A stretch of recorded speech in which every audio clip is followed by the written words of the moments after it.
New York के ठंडे मौसम में चमचमाती गगनचुंबी इमारतों की भीड़ के बीच एक व्यस्त सड़क पर एक पत्रकार तेजी से कदम बढ़ाता हुआ एक पुराने से हॉल की तरफ जा रहा था। आज उसका इंटरव्यू था एक ऐसे साधु के साथ जिन्हें दुनिया ज्ञान का दीपक कहती थी। कमरे में प्रवेश करते ही हल्की सी चंदन की महक हवा में घुली हुई थी। साधु शांत बैठकर मुस्कुरा रहे थे। पत्रकार ने माइक्रोफोन सेट किया, गला साफ किया और अपनी किताब खोलते हुए बोला, सर, आपने पिछली स्पीच में कांटेक्ट और कनेक्शन पर बात की थी, पर मुझे वो थोड़ा कंफ्यूजिंग लगा। क्या आप इसे समझा सकते हैं? साधु ने सिर उठाकर उसे देखा। उनकी मुस्कान में कुछ ऐसा था जैसे वे पत्रकार की आत्मा पढ़ रहे हों। उन्होंने जवाब देने के बजाय नरमी से पूछा, आप न्यूयॉर्क से हैं? पत्रकार थोड़ा चौंका मगर बोला, यस। साधु ने अगला प्रश्न किया, आपके घर में कौन कौन है? पत्रकार हल्का असहज हो गया। उसे लगा साधु बात घुमा रहे हैं। फिर भी धीरे से बोला, मां नहीं रही, पिता है और 3 भाई, 1 बहन, सब शादीशुदा। साधु ने बड़े ध्यान से उसकी आंखों में देखते हुए पूछा, आप अपने पिता से बात करते हैं? इस बार पत्रकार की भुएं सिकुड़ गई। स्वर में हल्की झुंझलाहट थी। साधु ने फिर पूछा, आखिरी बार आपने अपने पिता से कब बात की? एक छोटा सा मौन कमरे में फैल गया। पत्रकार ने नजरें झुका ली और बोला, शायद 1 महीना हुआ होगा। साधु ने और गहराई में उतरते हुए कहा, आप सभी भाई बहन मिलते हैं एक परिवार की तरह?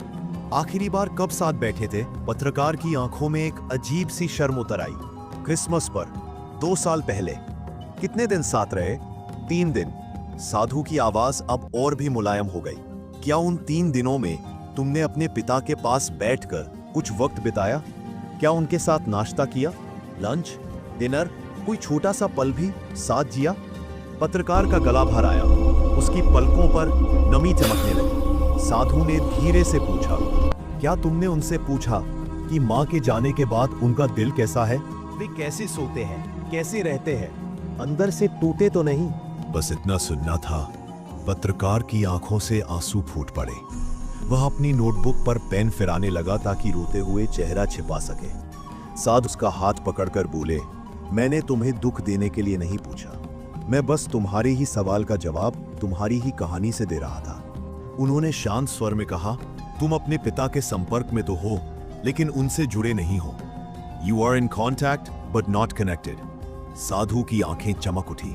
कनेक्शन दिल से दिल का होता है, एक साथ बैठने का, हाथ पकड़कर हाल पूछने का, आंखों में आंखें डालकर एक पल साझा करने का। रिश्ते सिर्फ फोन, मैसेज या चैट से नहीं चलते। रिश्ते उस समय से बनते हैं जिसे हम किसी की आंखों के सामने जीते हैं। पत्रकार अब पूरी तरह टूट चुका था, लेकिन उसका चेहरा हल्का था, जैसे किसी ने उसके अंदर की धूल झाड़ दी हो। धीरे से बोला, थैंक यू, आपने मुझे एक भूला हुआ सच याद दिला दिया। यह तो न्यूयॉर्क की कहानी थी, लेकिन आज यही हालत भारत की भी हो गई है। हजारों कॉन्टैक्ट्स, लेकिन दिल से एक भी कनेक्शन नहीं। लोग अपने मोबाइल की दुनिया में इतना खो गए हैं कि उन्हें घर का इंसान घर में रहकर भी अजनबी लगने लगा है। इसलिए हमें जरूरत है सिर्फ संपर्क नहीं, संजोग बनाने की, क्योंकि रिश्ते हवा में नहीं, दिलों के बीच चलते हैं। और वो साधु कोई और नहीं, पूज्य स्वामी विवेकानंद जी थे। ओम शांति ओम। यदि कहानी दिल को छू गई हो तो इसे उन लोगों तक पहुंचाइए जिनसे आपका कनेक्शन अभी भी जिंदा है। हमारे चैनल के साथ भी संजोग बनाइए। कमेंट करें अपने मन की बातें। आपकी बातों को हम चैनल पर शेयर करेंगे। चैनल सब्सक्राइब करें, बेल आइकन भी दबाइए, जिससे उन बातों को आपसे समय पर शेयर किया जा सके। नई कहानी तेजी से आपको मिले। धन्यवाद। आपका दिन